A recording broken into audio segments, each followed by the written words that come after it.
Good morning to all. Myself, Dr. Minoti Shrivastava, Assistant Professor in B.Ed Department in Ramesh Group of Institution, Greater Noida. So, student, हम सभी ने B.Ed में इस terminology को सुना है, कंस्ट्रक्टिविस्ट अप्रोच, और आजकल इस अप्रोच पे बहुत ज़्यादा चर्चा हो रही है, लेसन प्लानिंग की बात हो रही है और बहुत ही अलग अलग प्रकार की राय इस अप्रोच के लिए हमें देखने को मिलती है। तो आज हम इसके बारे में बात करेंगे और स्लाइड के थ्रू समझेंगे एक लेसन प्लान बनाते समय अगर हम वो कंस्ट्रक्टिविस्ट अप्रोच के थ्रू बना रहे हैं तो हम किन पॉइंट्स का अगर ध्यान रखते हैं तो वो एक बेटर लेसन प्लान बन सकता है। तो आप पहली स्लाइड का देख रहे हो जो कि टाइटल स्लाइड है, constructivist approach of lesson planning, जिसमें ब्रैकेट में मैंने बता रखा है 5 E's मॉडल। तो यहाँ पे आपको ये समझ में आ रहा होगा कि कंस्ट्रक्टिविस्ट अप्रोच को ही हम कहीं ना कहीं 5 E's मॉडल के नाम से भी जानते हैं। तो डोंट बी कंफ्यूज, चाहे वो 5 E's मॉडल हो या कंस्ट्रक्टिविस्ट अप्रोच हो, दोनों सेम चीज़ है। So coming on our next slide, इस पर आगे बढ़ते हैं और देखते हैं कि कैसे हमें 5 E's मॉडल को आगे कंटिन्यू करना होता है। हाँ, सो स्टूडेंट, ये है हमारी पहली स्लाइड जिसकी हेडिंग है what is constructivist 5 E's model approach. सबसे पहला क्वेश्चन जो आपके दिमाग में आ रहा होगा या किसी के भी दिमाग में आएगा वो ये है कि कंस्ट्रक्टिविस्ट अप्रोच एक्चुअली है क्या, हम क्यों इसके बारे में इतने वरीड हैं, या क्यों इस चीज़ पे बात करते हैं, या हम क्यों इस पे लेसन प्लान बनवाने के लिए फोकस्ड होते हैं। तो आपको मैं बता दूं कि कंस्ट्रक्टिविस्ट अप्रोच एक ऐसा टर्मिनोलॉजी है जो कि पियाजे द्वारा विकसित किया गया था, और ये कहीं ना कहीं अगर हम इसको हिंदी में ट्रांसलेट करें तो जो इसका हिंदी होता है वो होता है संरचनात्मक उपागम। कंस्ट्रक्टिविस्ट यानी कि किसी चीज़ को कंस्ट्रक्ट करना। आप लोग ने बिल्डिंग बनते हुए देखा है, आप देख रहे हो इस स्लाइड में राइट हैंड पे मैंने कुछ इमेज लगा रखी है। जो पहली वाली जो इमेज है द कंस्ट्रक्टिविस्ट, उसमें आपको ये चीज़ दिख जाएगा कि अगर कोई कंस्ट्रक्शन हो रहा है, वो भी किसी चीज़ को संरचित कर रहा है या उसको बना रहा है, तो ऑब्वियसली एक हाई लेवल बिल्डिंग को बनाने के लिए भी अच्छी फाउंडेशन की ज़रूरत होती है। तो उसी चीज़ को ध्यान में रखते हुए ये अप्रोच बात करता है कि एक अच्छे लेसन प्लान या एक अच्छी टीचिंग के लिए हमें कैसे कंस्ट्रक्ट करना है कि हम अपनी टीचिंग को बेहतर बना सकें, और इसीलिए इस अप्रोच को आज के समय में इतनी तवज्जो दी जा रही है। तो जो इसमें डेफिनेशन लिखी है वो ये है, the 5 E's is an instructional model based on the constructivist approach of learning. Simple कि ये एक प्रकार का इंस्ट्रक्शनल मॉडल है, यानी कि निर्देश देने वाली प्रक्रिया है जो कि कंस्ट्रक्टिविस्ट अप्रोच पे निर्भर या आधारित होती है। यानी कि निर्देश कौन देगा? सिंपल सी चीज़ है, एक क्लासरूम में बच्चों को पढ़ाते समय निर्देश देने वाला शिक्षक होता है, लेकिन वहाँ जो काम करने वाला होगा वो शिक्षक की जगह छात्र होगा। ठीक है। सो स्टूडेंट, इसी में आगे कंटिन्यू करते हैं। अभी हमने इमेज के थ्रू देखा कंस्ट्रक्टिविस्ट क्या है, अब इसमें आगे देखते हैं। पहला पॉइंट जो कह रहा है, constructivist learning theory says that all knowledge is constructed from a base of prior knowledge। Prior knowledge क्या होती है? यानी कि हमारी जो पूर्व ज्ञान है, जो हमने अपने एक्सपीरियंस से, अपने इन्वायरमेंट से, इनफॉर्मल वे में जो हमने सीखा है वो है हमारा प्रियोर। इनफॉर्मल या फॉर्मल वे में हमने सीखा है वो है हमारा प्रियोर नॉलेज। तो कंस्ट्रक्टिविस्ट अप्रोच कहती है कि बच्चे पे हमें ऊपर से कुछ भी नहीं थोपना है, बल्कि इट्स अ लर्निंग थ्योरी जो कि ये कहती है नॉलेज इज कंस्ट्रक्ट बनती है from the base of prior knowledge. उसका जो बेस होता है, फाउंडेशन होती है, वो क्या होती है? जो बच्चों में पूर्व ज्ञान है, यानी कि जो उनके पास पहले से ज्ञान है वही उसका बेस होता है किसी भी नॉलेज को कंस्ट्रक्ट करने का। Clear? Now our next topic is next point is education must engage with an enlarge experience. सबसे पहली चीज़ एंगेज, जो शिक्षा हो वो सबसे पहले लोगों को इंगेज करे, अपने तरफ खींचे, देन इनलार्ज एक्सपीरियंस, उसके अनुभव को बढ़ाए, and the exploration of thinking, और उनके सोचने की क्षमता को एक्सप्लोर करे, बढ़ाए और नए विचारों को लाने में मदद करे, that reflect association with the role of educator. वो एक रोल है किसका? एजुकेटर यानी कि शिक्षक का, ना कि सिर्फ अपनी बातों को कहना बिना ये समझे कि छात्र की क्या नॉलेज है या वो क्या सीखना चाह रहा है। ठीक है, तो ये ओवरऑल अभी तक आपको ये समझ में आ ही गया होगा कि कंस्ट्रक्टिविस्ट जो अप्रोच है वो फोकस्ड होता है चाइल्ड पे, चाइल्ड सेंटर्ड अप्रोच कहीं ना कहीं से हम कह सकते हैं। सो स्टूडेंट, इसी में आगे हम कंटिन्यू कर रहे हैं और ये है हमारी 4th स्लाइड, जो कहती है the goal of instruction is to build upon what student already no.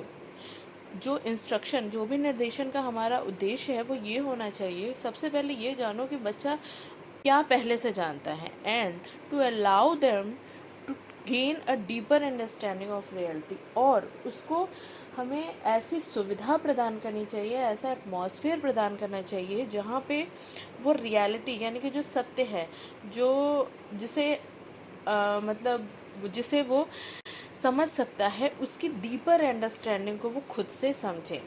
ये होना चाहिए एक इंस्ट्रक्शन, ना कि सिर्फ निर्देशित कर देना कि आपको यहाँ से यहाँ तक काम करना। नहीं, आप बच्चों को उसकी रियलिटी तक, उसकी डेप्थ तक जाने के लिए मजबूर करो, वो होती है शिक्षा।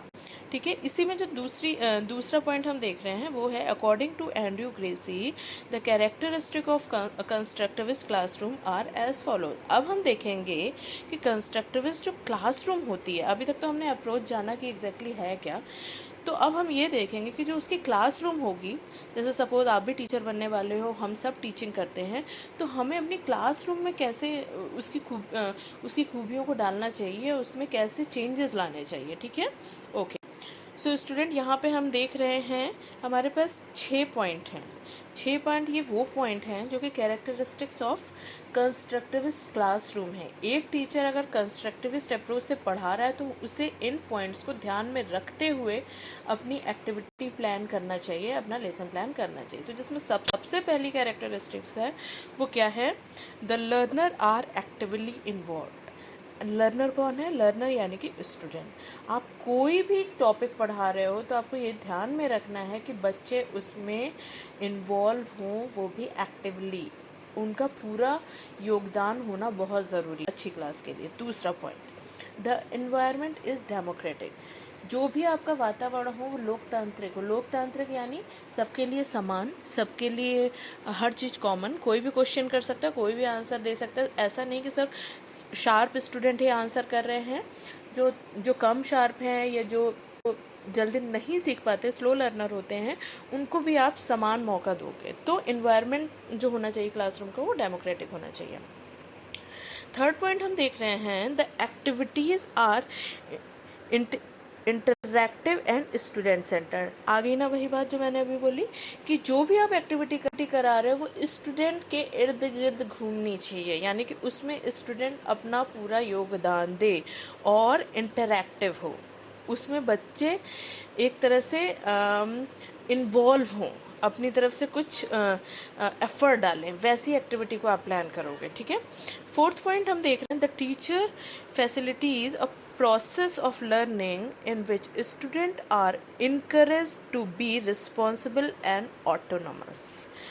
अब शिक्षा का क्या काम है कि वो ऐसी व्यवस्था बनाए जिसमें कि जो छात्र हो वो बंधन में महसूस ना करे, वो अपने आप को मुक्त पाए कि भाई मुझे टीचर ने ये काम दिया है, मैं उसको अपने तरीके से करूँगा, ऐसा नहीं। और यही तरीका है उसके दिमाग को एक्सप्लोर करने का, यानी कि उसको नई डिस्कवरी डालने के लिए बहुत ज़रूरी है कि हम अपनी तरफ से कोई भी चीज़ ना थोपें, ये जानने की कोशिश करें कि बच्चे के दिमाग में क्या चीज़ है, वो कैसे उसे और बेहतर कर सकता है। तो एक ऑटोनोमस एनवायरनमेंट देना भी बहुत ज़रूरी है। फिर फिफ्थ पॉइंट क्या कहता है कि use to explain how people know what they know. और ये भी अब जानना है कि ये एक्सप्लेन, व्याख्यात करने की ज़रूरत है कि बच्चे किसी चीज़ को कैसे जान रहे हैं और क्यों जान रहे हैं, वो सही तरीके से जान रहे हैं या नहीं जान रहे। ये सारी चीज़ें एक इंस्ट्रक्टर, एक टीचर की खूबियाँ होंगी अगर वो कंस्ट्रक्टिविस्ट अप्रोच के थ्रू कोई क्लास मैनेज करता है। और लास्ट पॉइंट है हमारा, लर्निंग इज दस an active process that require a change in the learner. हमारा ओवरऑल जो ऑब्जेक्टिव होगा इस क्लासरूम का वो ये होगा कि इस क्लास के बाद हमें अपने बच्चों में चेंज चाहिए। चेंज कैसा? यानी कि उनकी लर्निंग में इतना चेंज हो, यानी कि इतना परिवर्तन हो कि हमें लगे कि वो लर्निंग कर रहे हैं। It means they are changing their behaviour, they are changing their mind, they मतलब वो कुछ सीख रहे हैं। ये हमारा पर्पस होना चाहिए। और अगर हम ये पर्पस लेके चल रहे हैं तभी हम एक बेहतर कंस्ट्रक्टिविस्ट अप्रोच के थ्रू क्लासरूम को डेवलप कर सकते हैं। ओके स्टूडेंट, सो अब ये हमारी 6th स्लाइड है जिसमें कि आप देख रहे हो हेडिंग है कंपोनेंट्स ऑफ 5 E's मॉडल या कंस्ट्रक्टिविस्ट अप्रोच मॉडल, जिसमें कि आपको जैसे अभी तक 5 E's हम लोग ने यूज़ किया है, तो 5 E's का अगर हम फुल फॉर्म देखें तो वो यही है, 5 प्रकार के ई। पहला है इंगेज, दूसरा एक्सप्लोर, तीसरा एक्सप्लेन, चौथा है इलेबोरेट और last one is evaluation. Engage ये होता है आपका पहला ई, यानी कि बच्चों को क्लासरूम में इंगेज करना, और पहली एक्टिविटी है। और इन्हीं सारे कंपोनेंट्स में आपकी पूरी कंस्ट्रक्टिविस्ट क्लासरूम यानी कि आपका जो लेसन प्लान बनेगा वो भी इन 5 कंपोनेंट्स से ही होके गुजरेगा। इसी लेवल पे या इसी स्तर पे वो चलेगा। तो सबसे पहले हम देखते हैं इंगेज। चलिए, सो स्टूडेंट, इंगेज की ही जो दूसरी एक्टिविटी है वो ये है, इंगेज की जो एक्टिविटीज़ हैं यानी कि हम बच्चों को इंगेज किस प्रकार से कर सकते हैं। तो यहाँ पे मैंने कुछ एक्टिविटीज़ दे रखी हैं, जैसे कि सबसे पहली है डिमॉन्स्ट्रेशन एंड क्वेश्चन। या तो आप क्वेश्चन करो या कुछ डिमॉन्स्ट्रेशन दो जिसके थ्रू बच्चे उसमें से बता सकें या कुछ क्वेश्चन कर सकें आपसे। फिर मैनिपुलेटिव एक्टिविटीज़, बहुत सी आप क्रियाएँ करवा सकते हो, like analyse a graphic organise, political cartoon बना सकते हो, फोटोग्राफ दिखा सकते हो, कोई स्पीच से स्टार्ट कर सकते हो, कोई कोट से स्टार्ट कर सकते हो अपनी क्लास। फिर उसके बाद या नहीं तो आप ब्रेनस्टॉर्मिंग करा सकते हो, नहीं तो आप वर्ड प्ले करा सकते हो। यानी कि ये सारी ऐसी एक्टिविटीज़ हैं जिसके थ्रू आप अपनी क्लास को इंगेज कर रहे हो। कहाँ? अपने टॉपिक को पे आने के लिए। सो स्टूडेंट, इंगेज की ही जो दूसरी एक्टिविटी है वो ये है, इंगेज की जो एक्टिविटीज़ हैं यानी कि हम बच्चों को इंगेज किस प्रकार से कर सकते हैं। तो यहाँ पे मैंने कुछ एक्टिविटीज़ दे रखी हैं, जैसे कि सबसे पहली है डिमॉन्स्ट्रेशन एंड क्वेश्चन। या तो आप क्वेश्चन करो या कुछ डिमॉन्स्ट्रेशन दो जिसके थ्रू बच्चे उसमें से बता सकें या कुछ क्वेश्चन कर सकें आपसे। फिर मैनिपुलेटिव एक्टिविटीज़, बहुत सी आप क्रियाएँ करवा सकते हो, like analyse a graphic organise, political cartoon बना सकते हो, फोटोग्राफ दिखा सकते हो, कोई स्पीच से स्टार्ट कर सकते हो, कोई कोट से स्टार्ट कर सकते हो अपनी क्लास। फिर उसके बाद या नहीं तो आप ब्रेनस्टॉर्मिंग करा सकते हो, नहीं तो आप वर्ड प्ले करा सकते हो। यानी कि ये सारी ऐसी एक्टिविटीज़ हैं जिसके थ्रू आप अपनी क्लास को इंगेज कर रहे हो। कहाँ? अपने टॉपिक को पे आने के लिए। सो स्टूडेंट, ये है हमारा दूसरा स्टेप एक्सप्लोर का। एक्सप्लोर यानी कि जैसा हमें पता है किसी चीज़ को खोजना। यहाँ पर अगेन पहले हम ये देखेंगे इसमें लिखा क्या है। To get student involve in the topic, providing them with a chance to find out the solution for themself. बहुत बड़ी है वो है देमसेल्फ। बच्चे खुद से चीज़ों को एक्सप्लोर करते हैं। टीचर यहाँ पे किसी भी क्वेश्चन का आंसर नहीं बताता है, बच्चे अपने दिमाग लगाते हैं, ग्रुप में एक्टिविटी करते हैं, एक दूसरे से क्वेश्चन करते हैं और फिर वो किसी निर्णय पे या किसी चीज़ को की जानकारी देने के लिए सक्षम होते हैं। राइट हैंड पे आप देख रहे हो सर्किल में क्या चीज़ें बताई गई हैं। एवरीवन एक्सपीरियंस की कॉन्सेप्ट, जो चीज़ें हमें पढ़ाना है उसका हर बच्चा अपने हिसाब से एक कॉन्सेप्ट डेवलप करता है। फिर डिस्कवर न्यू स्किल, वो नई कौशल को सीखता है। Probe inquiry and question experience, वो नए नए क्वेश्चंस को पुटअप करता है। एस्टेब्लिश रिलेशनशिप एंड अंडरस्टैंडिंग, वो सिर्फ ज्ञान को ही नहीं, बोध की बात वो करता है, यानी कि उसको समझने की कोशिश करता है। सिर्फ ज्ञान नहीं लेता है, उसको बोधात्मक रूप देता है। और एग्जामिन थिंकिंग, वो अपने विचारों को एग्जामिन परीक्षित करने की कोशिश करता है सेकंड स्टेप पे, एक्सप्लोर वाले स्टेप पे। आप इमेज में भी देख रहे होगे, यहाँ पे एक कार्टून कैरेक्टर है जो किसी चीज़ को अपने नज़रिए से देखने की कोशिश कर रहा है। Good morning to all.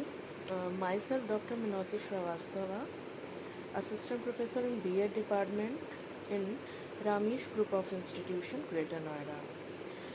So student, हम सभी ने B.Ed में इस टर्मिनोलॉजी को सुना है, कंस्ट्रक्टिविस्ट अप्रोच, और आजकल इस अप्रोच पे बहुत ज़्यादा चर्चा हो रही है, लेसन प्लानिंग की बात हो रही है, और बहुत ही अलग अलग प्रकार की राय इस अप्रोच के लिए हमें देखने को मिलती है। तो आज हम इसके बारे में बात करेंगे और स्लाइड के थ्रू समझेंगे कि एक लेसन प्लान बनाते समय अगर हम वो कंस्ट्रक्टिविस्ट अप्रोच के थ्रू बना रहे हैं तो हम किन पॉइंट्स का अगर ध्यान रखते हैं तो वो एक बेटर लेसन प्लान बन सकता है। तो आप पहली स्लाइड पे देख रहे हो जो कि टाइटल स्लाइड है, constructivist approach of lesson planning, जिसमें ब्रैकेट में मैंने बता रखा है 5 E's मॉडल। तो यहाँ पे आपको ये समझ में आ रहा होगा कि कंस्ट्रक्टिविस्ट अप्रोच को ही हम कहीं ना कहीं 5 E's मॉडल के नाम से भी जानते हैं। तो डोंट बी कंफ्यूज, चाहे वो 5 E's मॉडल हो या कंस्ट्रक्टिविस्ट अप्रोच हो, दोनों सेम चीज़ है। So coming on our next slide, इस पर आगे बढ़ते हैं और देखते हैं कि कैसे हमें 5 E's मॉडल को आगे कंटिन्यू करना होता है। सो स्टूडेंट, सेकेंड स्टेप हमारा एक्सप्लोर है, जिसकी कुछ एक्टिविटीज़ हैं जो कि हम क्लासरूम में करवा सकते हैं। वो है परफॉर्म एन इन्वेस्टिगेशन। हमें एक इन्वेस्टिगेशन के तौर पे परफॉर्म करना है। Read authentic resource to collect information. सही जानकारी निकालने के लिए सही स्रोत मतलब सही सामग्री को पढ़ना बहुत ज़रूरी है। कंस्ट्रक्ट ए मॉडल, कोई हम मॉडल बना सकते हैं। Learn and practice a skill, हम किसी कौशल को पढ़ सकते हैं या उसका अभ्यास कर सकते हैं। और इसी से संबंधित किसी भी चीज़ों को हम रीड कोलैबोरेटली, हम उससे संबंधित करके उससे पढ़ सकते हैं। ये सारी चीज़ें क्यों होंगी? क्योंकि हमें एक ऐसी सिचुएशन दे दी गई है जिससे हमें निकलना है या हमें उसका आंसर निकालना है, तो हम ये सारी चीज़ें करके उस चीज़ को एक्सप्लोर कर सकते हैं। सो स्टूडेंट, अब हम अपने थर्ड स्टेप पे आते हैं। 5 E's मॉडल के थर्ड स्टेप, एक्सप्लेन। यहाँ पर भी जो एक्टिविटी होगी वो भी अगेन स्टूडेंट सेंटर्ड ही रहेगी। देखिए, सबसे पहली चीज़ इंगेज, टीचर ने स्टूडेंट को इंगेज किया, देन स्टूडेंट ने उस सिचुएशन को जो टीचर ने दिया था उसको एक्सप्लोर किया। एक्सप्लोर करने के बाद एक्सप्लेन भी स्टूडेंट ही करेगा अपने लैंग्वेज में। जो भी उसने नॉलेज गेन की या एक्सप्लोर की उसको वो अब क्लासरूम में बताएगा। अब क्या है, ये क्या कहता है? To use questioning strategy to lead student discussion about information discovered. जो भी जानकारी निकाली गई है उसको हम क्वेश्चंस के थ्रू जानने की कोशिश करते हैं। सर्किल में आप क्या देख रहे हो? Connect prior knowledge and background and to new discoveries. जो हमने नई खोज की है उसको हम पुराने ज्ञान से कनेक्ट करने की कोशिश करते हैं। बच्चे कनेक्ट करके ही बताएगा। और दूसरी चीज़ क्या है? Communicate new understanding. नई जानकारी जो बच्चे ने ली है उसको हम संप्रेषित करते हैं। Third, connect informal language to formal language. अब बच्चे जो हैं उन्होंने अपनी लैंग्वेज में किसी चीज़ को बताया, एक्सप्लोर किया। अब हम क्या करते हैं, टीचर यहाँ पे ये करेगा कि यस, अगर बच्चा कुछ थोड़ा भटक रहा है, इधर उधर जा रहा है, जो चीज़ उसे पढ़ानी उसको वो इनफॉर्मल से फॉर्मल की तरफ लाने का काम टीचर करेगा। यानी कि अगर वो अपने ट्रैक से इधर उधर हो रहा है बच्चा, तो टीचर वहाँ पे ये रोल अदा करेगा कि उसको ट्रैक पे ही रखना है। ठीक है, जो चीज़ वो बताना चाह रहा है बच्चे उसी चीज़ को समझे, उससे भटके ना। क्लियर? यस। तो एक्सप्लेन हमने देखा, तो एक्सप्लेन की भी कुछ एक्टिविटीज़ हैं जिस पे हम बात करेंगे। वो ये है कि स्टूडेंट एनालिसिस एंड एक्सप्लेनेशन। सबसे पहली चीज़ जो है कि बच्चे एनालिसिस करते हैं और उसी चीज़ को जो भी उन्होंने एक्सप्लोर किया है उसको एक्सप्लेन करते हैं। Demonstration with student talk. बच्चे खुद से बात करते हैं और उस चीज़ को डिमॉन्स्ट्रेट करते हैं। Ask for supporting idea and evidences, हम उनसे इस चीज़ के बारे में कुछ जानकारी एग्जाम्पल पूछ सकते हैं कि उन्हें भाई उन्होंने जो भी एक्सप्लोर किया है, क्या अगर उसने अपनी प्योर नॉलेज से किया है तो यस वो कोई ना कोई एग्जाम्पल या एविडेंस भी रखेगा। फिर स्ट्रक्चर्ड क्वेश्चनिंग, हम यहाँ पे स्ट्रक्चर्ड संरचित प्रश्नों को रखेंगे। रीडिंग एंड डिस्कशन, हम यहाँ पे पढ़ाई को मतलब चीज़ों को पढ़ने के लिए तथा उस चीज़ को वाद विवाद करके उसका एक्सप्लेनेशन को और बेटर बनाएंगे। फिर further question and explanation of connection with teacher, फिर क्या होगा कि जो भी एक्सप्लेनेशन बच्चा दे रहा है उसको बेटर बनाने के लिए हम टीचर से तुरंत कनेक्शन करेंगे। थिंकिंग स्किल एक्टिविटी, फिर हम विचारों के कौशल को इम्प्रूव करने की कोशिश करेंगे यहाँ पे। ठीक है, तो ये हमने देखा एक्टिविटीज़ ऑफ एक्सप्लेन। हाँ, सो स्टूडेंट अब हम अपने नेक्स्ट स्टेप पे आते हैं जो है इलेबोरेट। ये एक स्टेप एक्सप्लेनेशन से ऊपर का है और यहाँ पे अब कहीं ना कहीं स्टूडेंट का पार्ट थोड़ा हल्का होता है और टीचर का पार्ट हैवी होना शुरू होता है। यानी कि जो भी बच्चों ने एक्सप्लेन किया है अपनी नॉलेज से, अपनी अंडरस्टैंडिंग से, टीचर उसको फॉर्मल लैंग्वेज में कन्वर्ट करके बेहतर ढंग से और ज़्यादा एग्जाम्पल देते हुए क्लासरूम में, यानी कि सिर्फ उसी ग्रुप को नहीं पूरी की पूरी क्लास में एलैबोरेट करता है। यहाँ पे काम, जैसा कि अब आप देख रहे हो लेफ्ट हैंड पे लिखा हुआ है, explain and solidifies student thinking and और applies it to a real world situation, यानी कि बच्चों को समसामयिक जो संसार है उससे रिलेट करते हुए जो टीचर होता है उसको क्लियर करता है। Student communicates new understanding with formal academic language, यानी कि जो छात्र होते हैं वो एक प्रकार से फॉर्मल लैंग्वेज में अब चीज़ों को जो टीचर बताना चाहता है उसको जानता है, क्योंकि यहाँ पे अब शिक्षक उसी चीज़ को इलेबोरेट करता है जो कि बच्चों ने अभी तक एक्सप्लेन की थी। यस, तो स्टूडेंट इसकी 3 एक्टिविटीज़ मेनली हैं एलैबोरेशन की। पहली, apply new learning to new और सिमिलर सिचुएशन, हम नए ज्ञान को नए तथा उसी से संबंधित सिचुएशन में रख के चीज़ों को इलेबोरेट कर सकते हैं। दूसरा, एक्सटेंड और एक्सप्लेन कॉन्सेप्ट बीइंग एक्सप्लोर्ड, जो भी बच्चों ने जानकारी इकट्ठी की है जो टीचर होगा वो उसी को एक्सप्लेन या इलेबोरेट करेगा अपनी लैंग्वेज में, formal language. Last one is communicate new understanding with formal language, जो भी बच्चों ने ज्ञान को समझा है उसको फॉर्मल लैंग्वेज में कन्वर्ट करके शिक्षक बताएगा। सो स्टूडेंट ये है हमारा लास्ट स्टेप, यानी कि 5 मॉडल का लास्ट स्टेप है आपका इवेल्युएट, यानी कि मूल्यांकन करना। किसी भी टीचिंग में एक शिक्षक को मूल्यांकित करना बहुत ही ज़रूरी होता है और यही हम अपने लेसन प्लान में सीखते हैं कि जो कुछ भी हमने पढ़ाया है क्लास के अंत में छात्रों ने उसे कितना समझा। इवेल्युएशन बहुत ज़रूरी है। तो ये है हमारा लास्ट स्टेप जो कि कहता है student demonstrate their understanding of the concept, यानी कि बच्चे अब अपने ज्ञान का परीक्षण करते हैं। कैसे? इसके बहुत तरीके हो सकते हैं। तो इवेल्युएशन के जो तरीके हैं वो ये हैं, एक्टिविटीज़ फॉर इवेल्यूशन, जिसमें पहला है assess understanding self peer teacher evaluation, वो खुद से एसेस कर सकता है, पीयर ग्रुप में एसेस हो सकता है और टीचर उसको इवेल्युएट कर सकता है। दूसरी एक्टिविटी है demonstrate understanding of new concept by observation और एन एंडेड रिस्पॉन्स, यानी कि एक तो ऑब्जर्वेशन अवलोकन के थ्रू देखा जा सकता है तथा मुक्त क्वेश्चन पूछ के, ओपन एंडेड क्वेश्चन पूछ के या रिस्पॉन्स जान के, यानी कि उससे रिस्पॉन्स लेके, क्योंकि देखो अगर एक पर्टिकुलर यस और नो का जवाब होगा तो वो सही भी हो सकता है, नहीं भी हो सकता, लेकिन अगर ओपन एंडेड पूछते हैं या उसको एसेस करते हैं तो कहीं ना कहीं हम उसकी नॉलेज के डेप्थ तक जा सकते हैं कि बच्चे को सही जानकारी प्राप्त हुई है या नहीं। ठीक है। थर्ड वन है apply with in problem situation, हम प्रॉब्लम सिचुएशन के ही इर्द गिर्द घूमेंगे, अननेसेसरी की चीज़ों को हम यहाँ पे नहीं लाएंगे। शो एविडेंसेस ऑफ अकम्पलिशमेंट, चीज़ों को मजबूत बनाने के लिए हम एविडेंसेस की बात करेंगे। और लास्ट वन है एक्सपेरिमेंटल इंक्वायरी, हम चीज़ों को मतलब जो भी उसने ज्ञान इकट्ठा किया है या जो भी क्लास में टीचर ने बताया है उसकी एक तरह से ओवरऑल सिचुएशन को जानने के लिए हम उसकी इंक्वायरी करेंगे। तो ये तो स्टूडेंट अभी हमने ये देखा कि जो कंस्ट्रक्टिविस्ट अप्रोच के थ्रू टीचिंग होती है या लेसन प्लान बनाया जाता है, तो उसमें हमें किन किन चीज़ों का ध्यान रखना चाहिए। और 5 इज़ मॉडल एक्चुअली है क्या।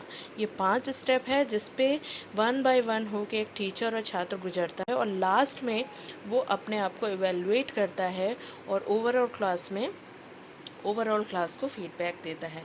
तो thank you so much for hearing me. और फिर भी अगर आपकी कोई क्वेरी है या कोई डाउट है तो you can ask me freely. Thank you so much.